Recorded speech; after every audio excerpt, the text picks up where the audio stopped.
Ya, halo, assalamualaikum warahmatullahi wabarakatuh, teman-teman. Kita lanjutkan belajar setup React Native. Nah, di sini kita lanjutkan untuk melakukan setup dari React Navigation, ya. Sebelumnya kita telah membuat folder Route Navigation di sini. Jadi kita akan install dulu React Navigation ya, agar teman-teman bisa berpindah satu halaman ke halaman yang lain di aplikasi Android. Nah, sekarang yang perlu kita install adalah ini ya, Yarn. Yarn dulu ya, Yarn-nya kita install di situs Yarn. Cara installnya kita menggunakan npm install min global Yarn ya. Yarn sama seperti package manager, tapi saat selama ini saya menggunakan Yarn karena saya rasa lebih cepat ya saat untuk implementasinya. Oke, kita install di ini ya, di open prompt. Nah, kita install saja npm install min global. Ini udah terinstall. Oke, ya karena yarnya sudah terinstall, berarti kita akan melakukan instalasi React Navigation. Ya, di React Navigation versi kelima. Ya, di sini ada navigation.org docs garis miring 5 titik x garis miring getting started. Nah, saya di sini ikutin petunjuknya saja. Saya akan menggunakan yarn, jadi saya pilih ngopi aja di sini. Lalu di sini ya, di terminalnya kita install Yarn untuk React Navigation versi 5 ya. Oke. Selanjutnya kita install dependencies-nya sini, pilih Yarn, copy lagi. Ini. Tunggu sebentar sampai proses instalasi selesai. Ini udah. Berarti kita install yang ini. Ntar lagi instalasi untuk React Native Free Animated, Gesture Handler, Screen, Save Area, dan sebagainya menggunakan Yarn. Ya. Oke, sudah. Terus saya tambahkan instalasi stack-nya ya. Stack Navigator-nya juga diinstal ya. Jadi di sini di Hello diinstalin Stack Navigator di sini. Saya copy, lalu saya paste dan enter. Ini saya install React Navigation. Oke. Udah selesai. Nah, agar tidak bermasalah nih ya teman-teman di sininya ya. Saya akan merubah sedikit di React Native Reanimated ya di sini di build Gradle-nya di sini berarti di Android app build.gradle di sini cari yang Hermes-nya ini jadikan true ya. Lalu kalau dari di sini dibaca bahwa di main application Java, kita buka main application Java di app src main Java, main application Java, kita tambahkan ini ya, 2. Import com Facebook JSI modulnya kita tambahkan di sini di bawah Java list. Nah, setelahnya kita akan tambahkan ini ya, override. Ya, override. Tambahkan di sini di bawah override yang get.js main modul name ya di bawahnya. Tapi di sini override-nya kita sesuaikan karena yang tadi adalah override jadul ya. Udah kita simpan. Saya udah auto save di sini ya, teman-teman ya. Oke, saya tutup ya di sini. Tutup dulu. Nah, selanjutnya teman-teman adalah pertama di src src-nya di sini di route navigation kita buat yang namanya route stack.js ya, yaitu route stack.js. Oke. Caranya kita import dulu si React-nya, biasa React-nya kita import from React ya. Jangan lupa ya di-install React-nya. Lalu kalau dari dokumentasinya untuk Stack Navigator di sini. Nah, ini Stack Navigator. Jadi kita harus install, nambahin ini ya, navigation dari create Stack Navigator ya di sini. Oke, kita tambahkan di import juga. Lalu saya buat sebuah variable namanya stack, adalah dia dari create stack navigation. Ini. Nah, lalu buat sebuah modul ya namanya route stack. Saya sengaja menyesuaikan namanya ini ya, route stack gitu ya. Nah, sekarang kita returnkan, jangan lupa export ya. Export default namanya adalah route stack ini. Nah, si returnnya dia ngambil dari si stacknya. Stack.navigator gini ya. Kita tutup dulu. Nah, ini cuman di sininya nanti kemungkinan besar kita akan tambahkan beberapa option ya. Nah, gini. Ini kita biarin aja kosongin. Nah, sekarang saya tambahkan screen name. Nah, untuk screen name berarti saya butuh beberapa screen ya agar bisa berpindah. Nah, saya mungkin untuk awalnya adalah screen sebelah screen, kemudian ke login gitu ya. Jadi di screen saya buat file baru namanya splash.js ya, namanya splash.js. Biasa kita import dulu React ini dari mana? Dari React ya. Dari React. Lalu saya import buat tampilan ya, saya import text dan view, text dan view aja dulu ya dari React Native. React Native.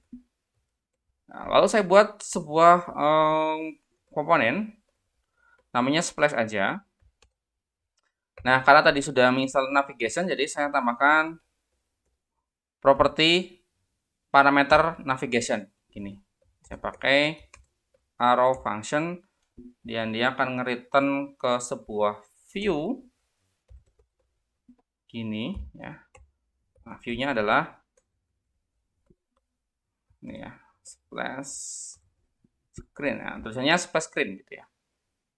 Oke, jangan lupa di export ya. Export default splash. Nih. Ya. Sekarang tinggal kita buat screen itu login.js ini. Samain aja ya. Ini saya copy aja. Gini ya. Cuman ini ganti dengan login. Ini juga dengan login. Ini adalah login screen. Nah, biar teman-teman ini nanti akan terlihat perbedaannya, saya tambahkan style aja. Stylenya misalnya background color is red, dan biar full pakai 1. Nah, ini juga saya tambahkan di splash ya. Mungkin untuk splash itu backgroundnya yellow mungkin. Ya, seperti ini aja ya.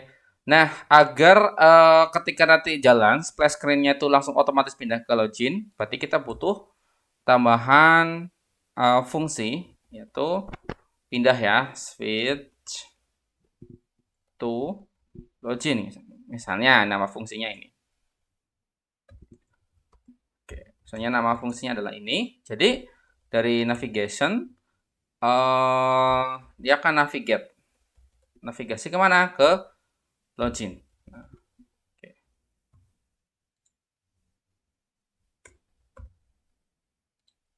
Ini ya.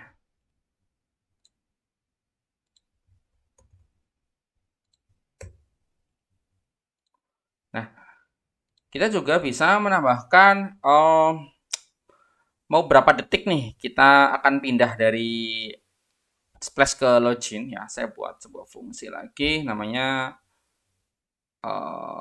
time move gitu ya. Time move aja lah, nggak apa-apa lah ya.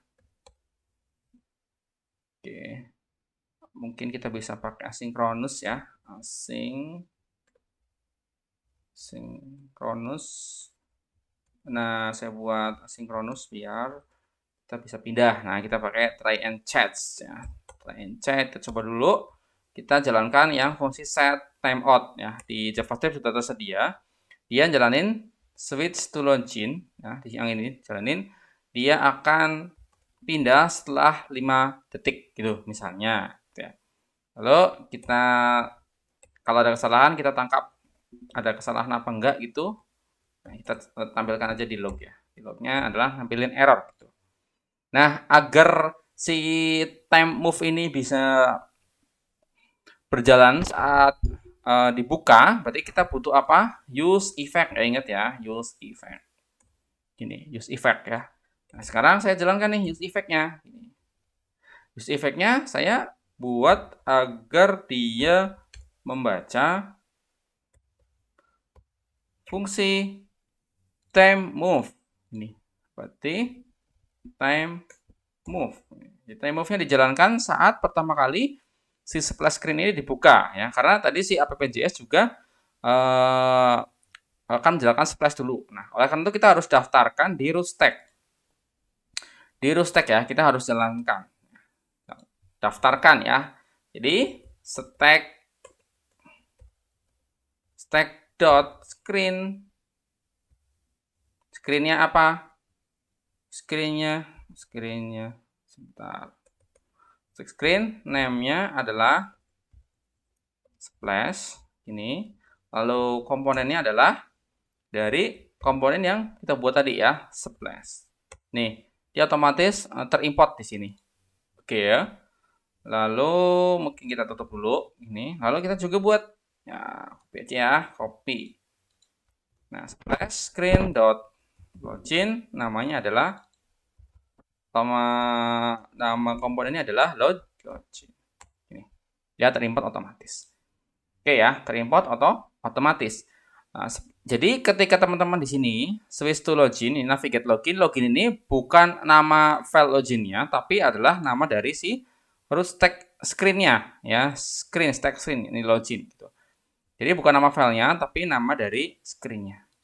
Nah, sekarang sudah, berarti kita tinggal mengatur apa? Mengatur app.js. Ya, app.js-nya berarti kita harus ubah ya. Kita hapus semua ya. Seperti biasa kita import React-nya, lalu navigation container ini harus kita import di sini ya. Kemudian kita juga harus import yang namanya root, saya buat namanya adalah root navigator gini.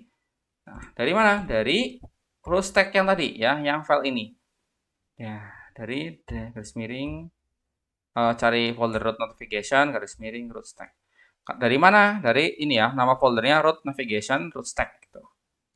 Oke, nah sekarang saya buat si app-nya.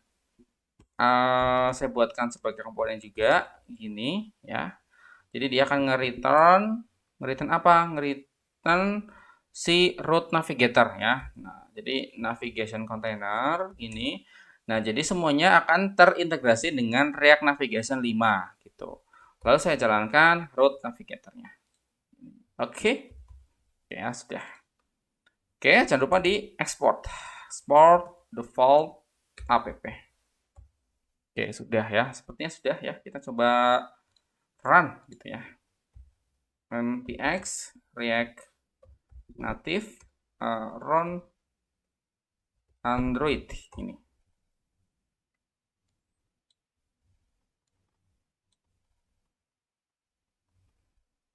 Oke.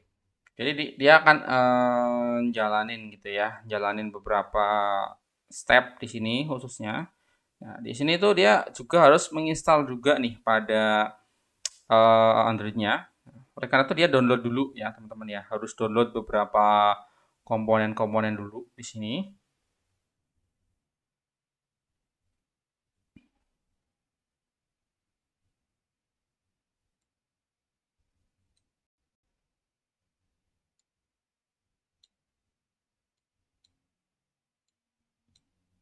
Oke, kita tunggu sebentar.